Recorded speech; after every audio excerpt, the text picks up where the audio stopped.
everybody. Hello, it's reading time with Kate, part 7. I hope you're all okay and I hope you're all enjoying the nice weather. So, it's been a couple of weeks. So, they were in the car. Frank was driving using his dad's false leg because he couldn't reach the pedals. And so they're all in the car. So have they escaped the police? So we'll find out. So they were last. So they ended up upside down in the car. Chapter 33. Okay. So, hold tight, shouted Frank as he realised they were all half a second from impact. Crunch! The back end of the car crashed into the tree and Queenie came to an abrupt halt. Dazed and confused, the four hung upside down for a moment before scrambling out of the car. As Frank lay on his back in the grass, he could feel something rough and slobbery licking his forehead.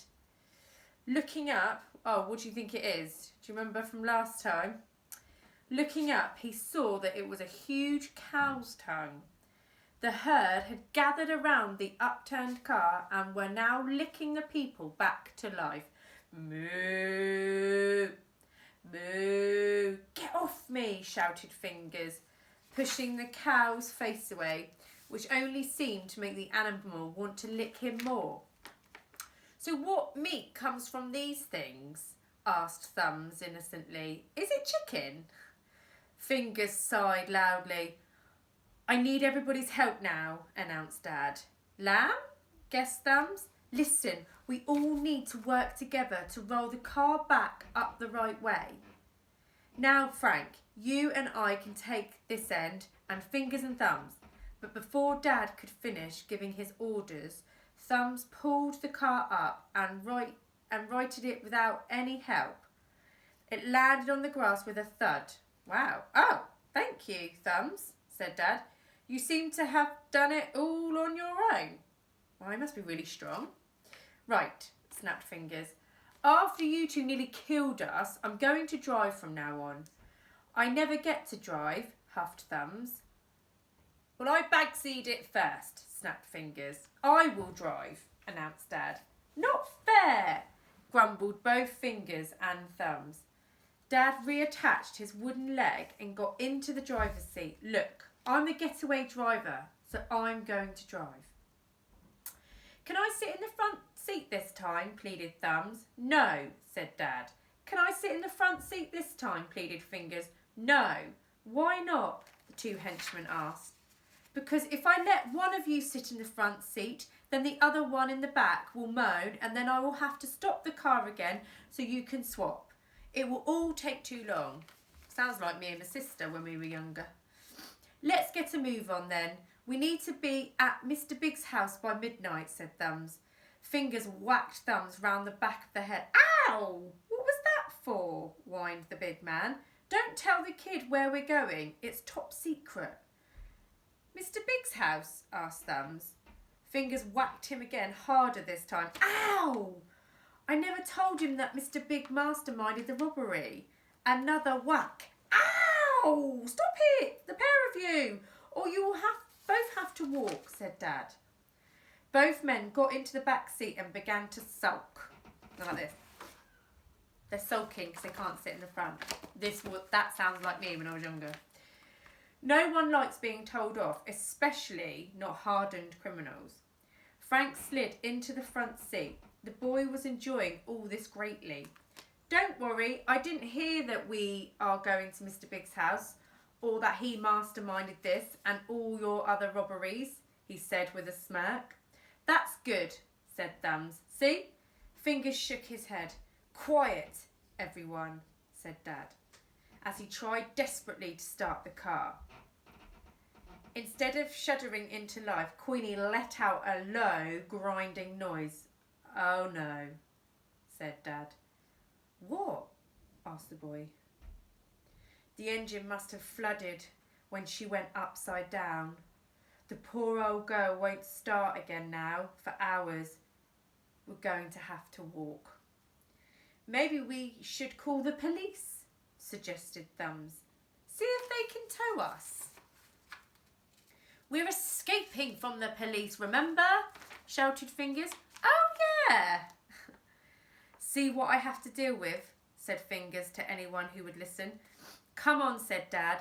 The sooner we start, the sooner we'll get there.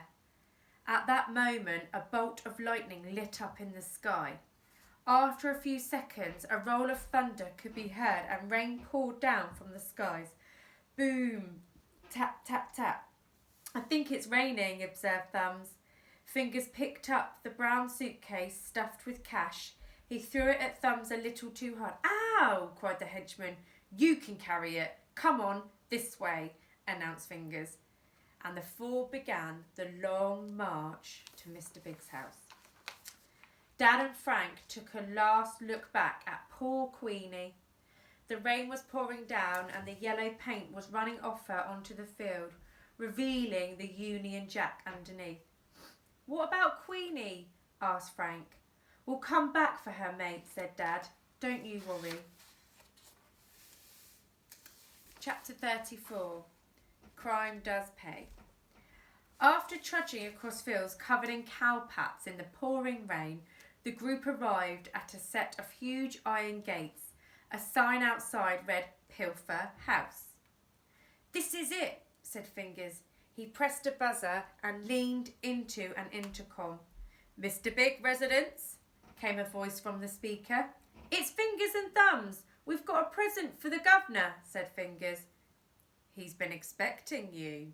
One moment, please. Slowly, the gates whirred open and the four walked up the long driveway. At the end of it was an enormous country house. In all his 11 years, Frank had never seen a home so grand. It looked like a palace, with its thick Roman-style columns, tall windows, and stone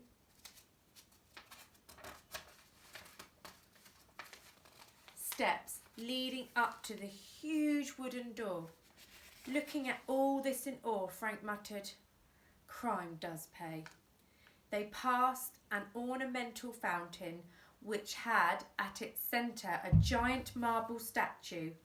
It was a likeness of Mr. Big himself, striking a heroic pose with his dressing gown flying in the wind like a cape.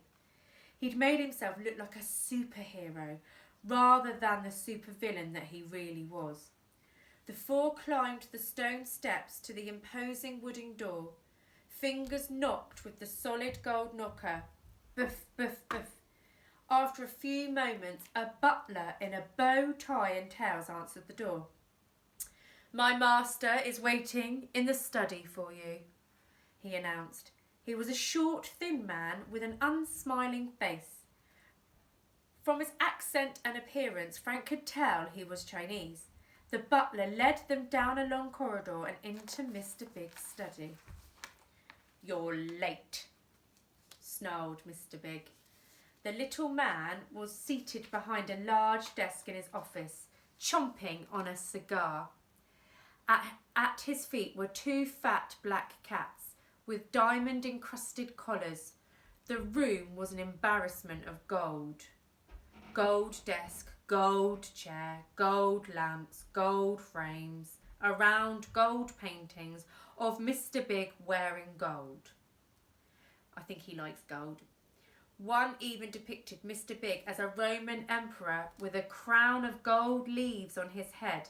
This was a man who loved gold nearly as much as he loved himself.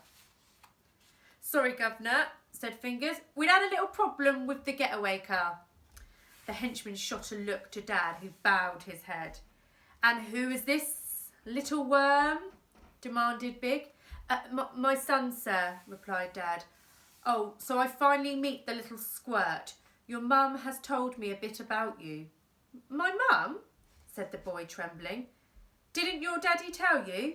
Said Mr. Big with a smirk. She's my woman now. Oh. So Frank's mum, who left, is now with Mr. Big. Frank looked back to his father, desperately confused. Dad?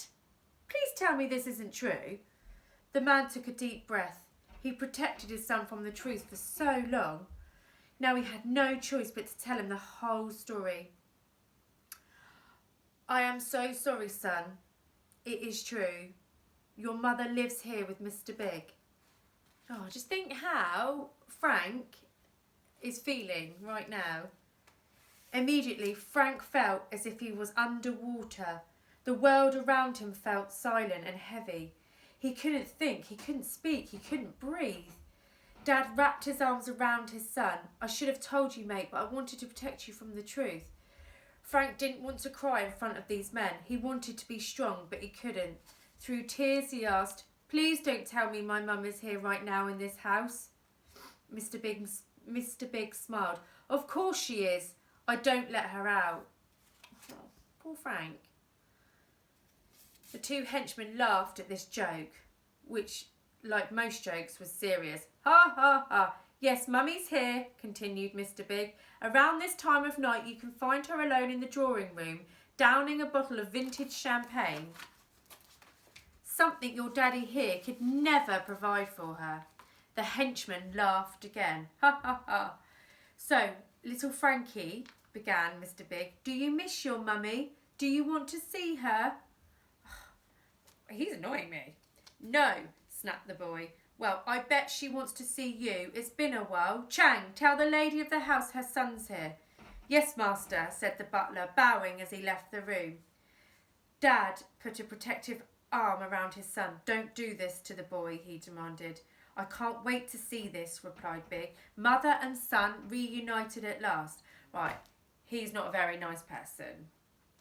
I don't want to see her, Dad, sniffed the boy. Come on, mate. Let's get out of here, said Dad, taking his son by the hand. But it was too late. The boy's mother appeared in the doorway. Oh, poor Frank. Chapter 35. Champagne, perfume and hairspray.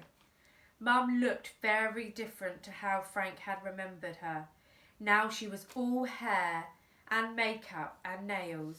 Her skin was a good shade darker and she was dripping in gold jewellery. She looked like a gangster's mole, which was exactly what she had become. Oh, haven't you grown? Slurred the woman, holding a glass of champagne with lipstick smudged round the rim. Seeing her after all this time seemed unreal to the boy. Eventually Frank managed a, hello, Mum. Mr. Big beamed. He seemed to be enjoying all this. Ain't you going to give your mummy a kiss? The boy shook his head. Come on, Frankie, she said as she stumbled into the room. The mum tottered on her two high heels, like a fowl taking its first steps. Eventually she was nose to nose with her son, so she was really close to him. The boy had to close his mouth and try not to breathe. Such was a stench of champagne, hairspray and perfume. Now give me a kiss, she demanded. I don't want to, said the boy. You rude little toe rag, she snarled. Fingers and thumbs looked on, smirking at the scene. The two black cats purred. Dad leaped in. You leave my son alone. The woman turned her head slowly towards him. When her eyes met his, she said, Gilbert, you are forgetting something. Frank is my son and all. The boy felt caught in the middle. Somewhere deep inside him, he still loved his mother, even though she'd let him down so badly over the years. Please don't do this, pleaded Dad. Not now. The boy wrapped his arms round his father's chest and held on tight. The woman's face glowed with anger. I am going to bed, she huffed. No, no, no, ordered Mr. Big. Stay here, my love. I want you to see what these nice gentlemen have brought me. Chang nodded to Fingers and Thumbs. The pair snapped into action and emptied the brown suitcase full of money onto the desk. There were bundles and bundles of £50 notes. Each bundle looked like 100 notes, and there were at least 100 bundles. So that was a 50 times 100 times 100. Maths wasn't Frank's strong subject. All he knew was that there was a lot of noughts. "Look at it, woman," said Mr. Big. Mum's eyes lit up. "Oh, Biggie, it's beautiful." The little crime boss scooped up huge bundles of cash and handed them to her. "There you go, babes. Buy yourself something nice for your birthday." "You're the best, Biggie," squealed Mum as she threw her arms round Mr. Big and gave him a long, slobbering kiss. Frank and Dad looked away, and even Fingers, Thumbs and Chang stared at the ceiling. "Don't be long," she purred as she poured the last of the champagne down her throat and wobbled on her high heels. The woman plucked a bundle of notes from one of her wads and stuffed it in the top pocket of the boy's pyjamas. "Here's some pocket money." "I don't want your money," replied Frank, and he took the notes out and stuffed them back in her hand. "What do you want then?" slurred the woman. "I don't want anything from you," said Frank. "I don't want to see you ever again." That's because she's let him down and he's hurt. The woman's face darkened. It was as if she'd transformed into a serpent. Mum raised her hand as if she was going to slap her son across the face. Chapter 36, Luke. Dad reached out and grabbed Mum's wrist to stop her. He held onto it tightly, a millimetre from Frank's face. "What are you doing, Rita?" Remember, that's Mum's name. Asked Dad. "I don't know, Gilbert," replied the woman, suddenly shocked by what she might have done. "Haven't you hurt our boy enough already?" "I know, I'm sorry. I am so sorry. I don't know what came over me," she spluttered, tears running down her cheeks. "I've let you down, Frank. That's all I've ever done to you, let you down." "You're embarrassing yourself now," snarled Mr. Big. "Go to bed." Mum bowed her head and tottered out of the study. "It's none of your business how I speak to her. She's my property now," he continued to Dad and Frank with a sinister smile. The boy realised this man was bad beyond redemption. The crime boss that turned his attention to the loot piled on his desk. He picked up a wad of money. First he sniffed it, then he kissed it. Finally he ran his fingers along the edges of the notes and put his ear next to them. A huge smile spread across his little fat face. "Money," he murmured to himself, as if under a spell. "Lots and lots of lovely money." "There must be 500,000, Governor," said Fingers. "Not too shabby for a night's work, gentlemen. Not too shabby at all." Like throwing a dog a bone, Mr. Big threw a bundle each to his two trusty henchmen, Fingers and Thumbs. "There's your share," said the boss. The two men looked happy enough with their spoils. "Thanks, Governor," said Fingers. "Yeah, thanks a million, Governor," added Thumbs excitedly. "Now I can buy some more football stickers for my collection." Frank and his father shared a look. Football stickers? What was he? 10 years old? Next to Mr. Big was a huge tin marked caviar. He pushed in a little gold spoon and lifted out hundreds of little black fish eggs. "Ronnie, Reggie," he called. "Who are they?" thought Frank. Two fat cats stood up, arched their backs and bared their fangs. "Ronnie." The first cat licked the spoon and gobbled down the caviar greedily as Reggie hissed. "Don't you worry, Reggie. Here's yours." Mr. Big then flicked a dollop of caviar into the air, which the beast caught in his mouth. The two cats purred. "Chang," ordered Big. "Yes, master," replied his butler. "Dump the rest of the loot in the safe for me." "With pleasure, master," said the butler. He pulled a picture frame to one side, revealing a safe behind. Craig pressed 4 buttons on the keypad. Bleep, boop, bleep, bloop, and the safe door whirled open. Frank stole a look inside. The metal box was completely stacked, full of gold bars and £50 notes. One by one, the butler placed the new bundles neatly in. When Chang had finished, Frank spoke up. "Mr. Big, this isn't fair. What about my dad's share? A deathly silence descended on the study. What did you say to me? Demanded Mr. Big. His little piggy eyes were popping in anger. Nothing, replied Dad, not wanting to cause any trouble. The boy doesn't mean anything by it. It wasn't nothing. What did you say to me, you nasty little cockroach? We don't like Mr. Big. He is not a very nice person. Chapter 37. I'm just going to check it's still recording after the last time. Yep, still recording.